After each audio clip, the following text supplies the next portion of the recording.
Hello YouTube and welcome back to the RiftGuides WildRift video. We are back with a KRANIX gameplay, and here we have him on the Vayne, one of the probably most weakest champions you can imagine, and even after scaling she still doesn't do too much. Compared to the brutal carries of the bottom lane, she is definitely not one of the best champions. However, if you learn how to understand this champion after watching this video, you'll understand this champion. You will finally understand what to do, how to play the champion, and how to maneuver during fights to make sure that you deal the most damage. So when it comes to Vayne, what is so unbelievably important? First off, it's your first ability during the early game. Inputting an auto attack using your first ability as an auto attack reset for additional damage is very important.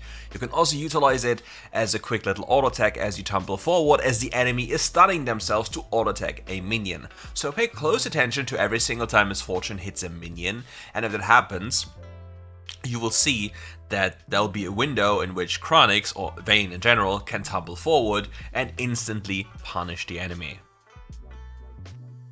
From my perspective, it's something very important that you have to learn and something you have to keep in mind every single time you play. Because you're just missing out on so much damage if you do not, and Vayne's laning phase becomes even less powerful. If anything, that mechanic is probably her saving grace when it comes to laning and generally just scaling or being able to scale during the game. We've seen early invade happening here, just a 2-camp Lilia and 2 Giggle Sticks. Fiddlesticks now being hunted down by the Vayne. He will certainly flash away if he still has flash, it is. Happens now, doesn't get the kill, but now for some reason, nice tumble here, but for some reason his teammates left him alone. Flashes forward, gets the kill into the Fiddlesticks, gets another kill here, another Lucian makes an appearance. And probably will get another kill here because the Lucian is overcommitting for this play, and this Vayne is getting ridiculously fed during the early game. So yeah, we're having a 2-minute quadra kill and probably a blue buff pickup, so you can't really complain too much, can you? We also have massive item spikes in the base, so going for this wave here, unless the Pyke actually just shoves this wave in, which would be very much lovely, and instead of hitting the normal minions, you should have executed the cannon minions to push faster, because if you look at the resources of the Vayne, the only goal the Vayne has in this game right now is to reset, because that's what you can do as well. When you take a look at people's resources, they usually have certain goals in mind. If a mage is completely void of mana, like completely empty, then he's probably not gonna stick around and he wants to go base. You can utilize this information to cancel their recall or go for proactive plays as the enemy cannot respond in fashion due to a lack of resource.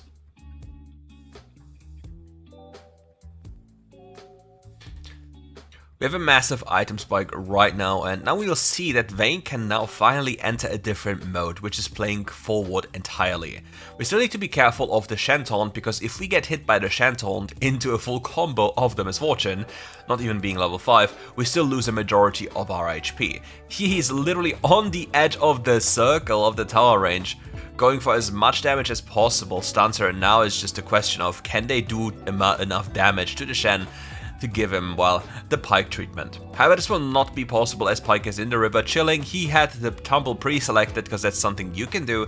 Whenever you face certain champions that have dash abilities that CC you, you can pre-tap your tumble and aim it into one direction so you can instantly react in fashion without getting caught off guard, basically. That's something you can do if you face Alistair's. You can basically hold your flash, and the moment he then just combos onto you, you flash away. That way you will make sure to not fail it because of reaction time or auto flash, so it's something you still have to keep in mind. We have a very big spike incoming here with Blade of the Rune King, very unnatural to say the least. At 4 minutes we have Berserker's Grease and Blade of the Rune King, so this is certainly not something you have a lot of times, but it will definitely allow him, if the Pyke does so as well, to play absolutely forward. The only way he can die is getting CC'd by the Shen, so that's primarily the thing we have to look out for, because if you get taunted, you will die. If you don't get taunted, you will win. The Fiddlesticks also reset on Vision, which means he is going to reset towards his blue buff given the fact that we have an 8 seconds timer. So this play needs to happen fast, or it needs to happen never. Fiddlesticks will probably appear behind the Lilia very soon if he is actually playing the game, and that's something you have to keep in mind. Now the Lilia is just overextending. She's just doing too much here because, ooh, nice condemn, forehead. Fiddlesticks should be here, and if he didn't have any information about his ultimate, it could have been a very bad play for us, because then the Fiddlesticks could have had a very beautiful ultimate, and there he is. He's just very delayed, comes in with the Shendo. Maybe it was still on cooldown, maybe that's a fact that we didn't consider because we didn't know. But yeah, you see, this could have happened between the towers, and if that happens between the towers, it's just an immediate GG, you know why.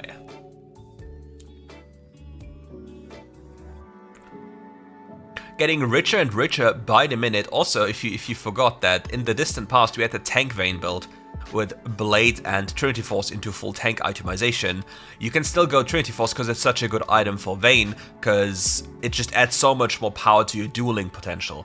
Yes, you will lose DPS because you will not have another attack speed item in the sense of, what is it called, Terminus or Wit's End here, but you will gain tankiness.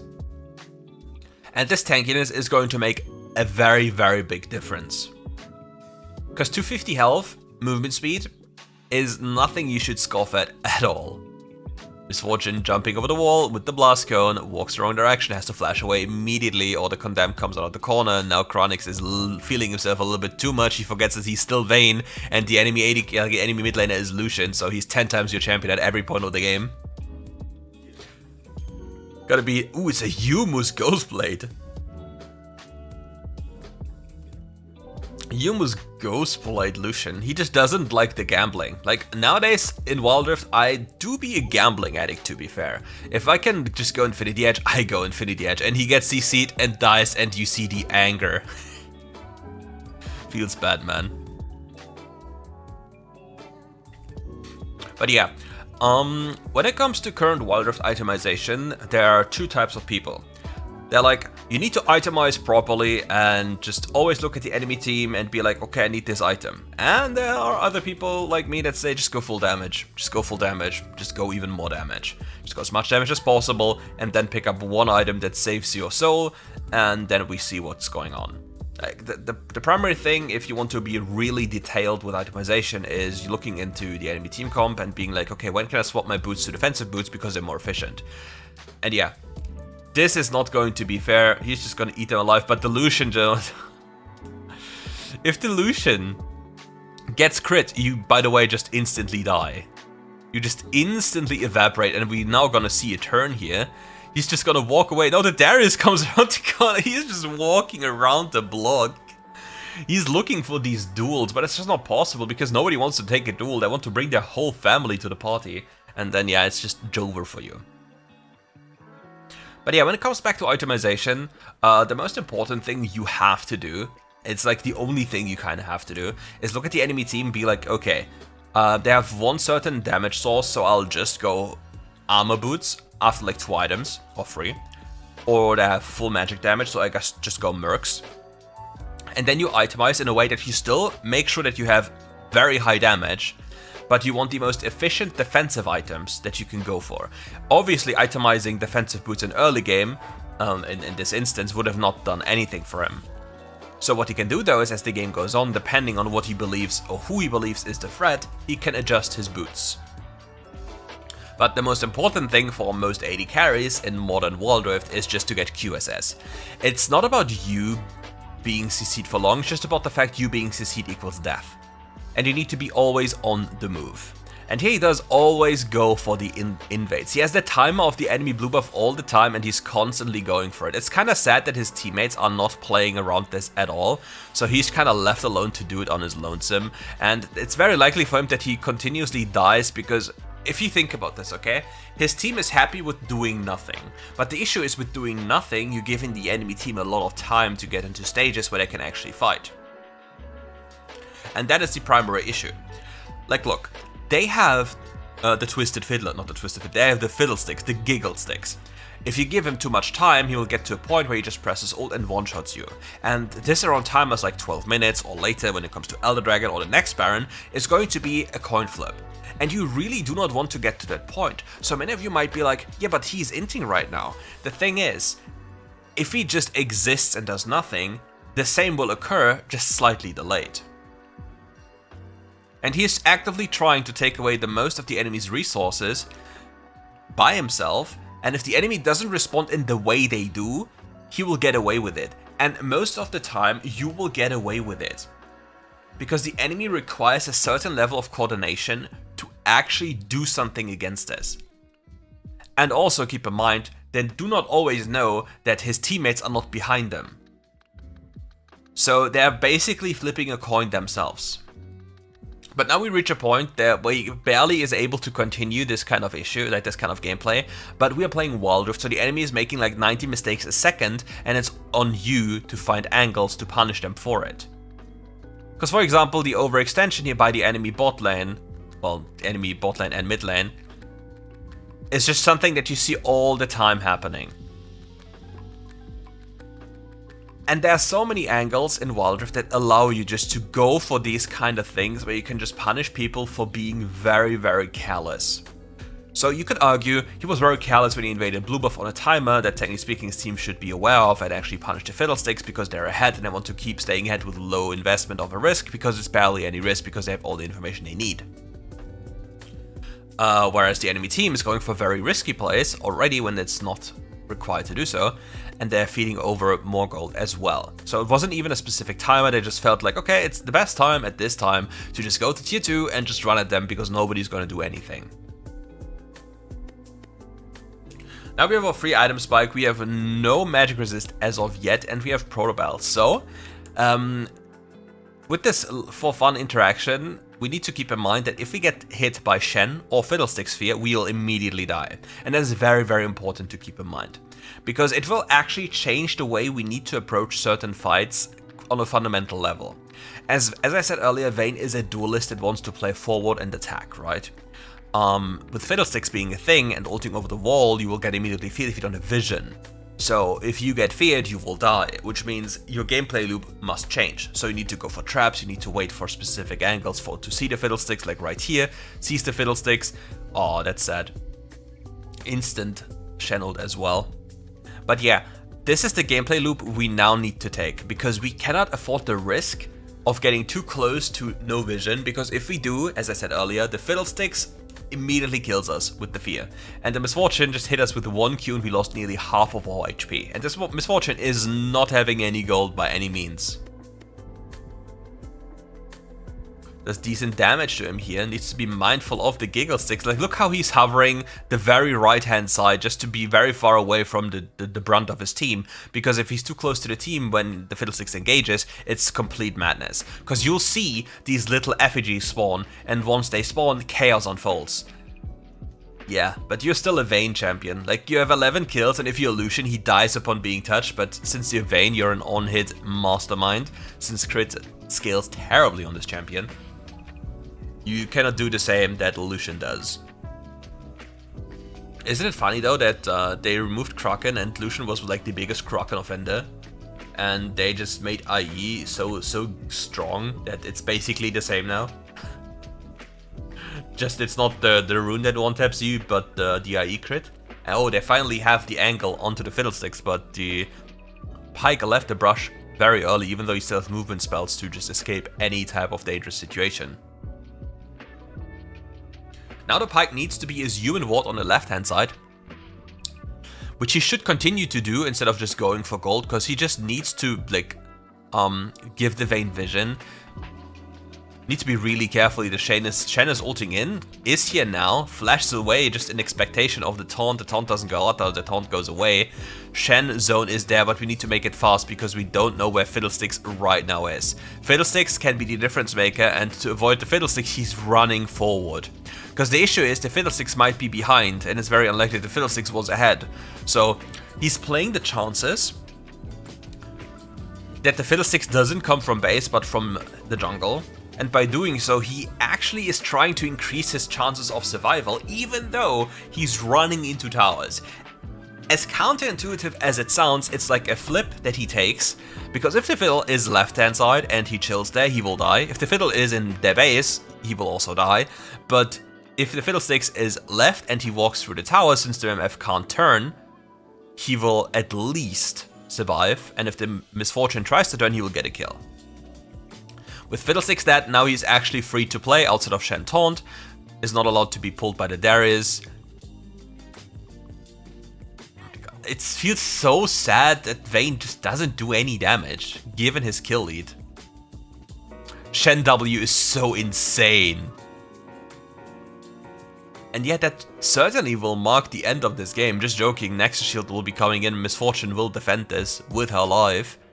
Misfortune pops the ult, will make enough time, gets yeeted by the Pikester. Also so much better now this patch, with just not decaying at all, making you a lot tankier since you're not on the timer with it dissipating from your champion. Elgato doing Elgato things, turning off in the middle of everything, but we see in the bottom left that there's something happening. He's fixing the Elgato issue again. I know this issue too well, because it always happens to me. And the only way to fix it is to just unplug the Elgato. So now we have to take a look at the bottom left, how he's going in. So now I have to work double time. He's getting engaged. He will protobelt away. The Darius is following him through, and he's completely out of the game like right now, like flow-wise, because he got Elgato gapped. Because it's the worst thing. Let me tell you more about this. If that happens, your sound also disconnects, and the worst, it starts desyncing. So you have sounds that are completely delayed, and when they're delayed, you get completely messed up. Because then things happen in front of you, but you don't hear the sound, and you're so used to hearing the sound that everything is going to be so much worse for you.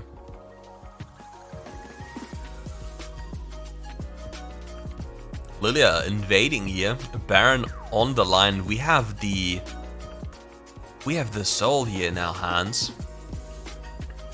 Not going to do too much though, because again, Riot has an interesting philosophy about adjusting souls and making them scale properly. But something that is just not gonna happen is actually making soul a valid and powerful source to win your games. It's just like more like what is it called? The icing on the cake. Like you already have cake, you're like happy, like just some more happiness. Feels good when you're already winning. Doesn't feel anything if you're already losing. And individual dragons are always bad. Feels bad, man. Wish they would adjust it like League PC and actually give souls value. But it is what it is. Scaling is a weird thing in this game, and we see that the vision control around the Nashor is being taken. Fiddlesticks approaching from the right side. Lucian just uses second ability. If the Lilia hit a single spell onto the Giggle Sticks, it's an immediate death sentence for the Fiddlesticks. Fiddlesticks now in the red pit looking for an angle. Gets hooked over the wall, has to flash away. That's a massive loss for the Fiddlesticks. Now the Lucian is getting immediately ulted by the Shen, paying close attention. The Vayne is in the backline, weaving through the front line, looking for the angle. The Lucian is left alone. Flash condemn here. Lucian doesn't have a single spell combo left, so he can't just one-shot the Vayne. Very, very important here, and he actually dies for fun. Oh no. He dies for fun and his team didn't push the wave. Uh-oh. Certainly they will end the game, right? Certainly they will end the game. I've seen so many of these situations actually end in a loss, you have no idea. And you wouldn't even, like, why is Pyke now walking to the top tower? Why are they walking away? Why are they not hitting Nexus? What is wrong with them? Just end the game. It is just crazy that they're just not ending the game. And yeah, we're at the end of the game now. And he got absolutely blasted by the Nexus. But again, you see there's a lot of difficulties in the game, a lot of issues, but it's to be expected. It's a WildRift after all, and you often get elo for free. So yeah. But that way, at the end of this video, if you like this video, leave a like, subscribe to the channel, check out his YouTube channel, Twitch channel in the description below, and we'll see each other for more content very soon. Bye bye.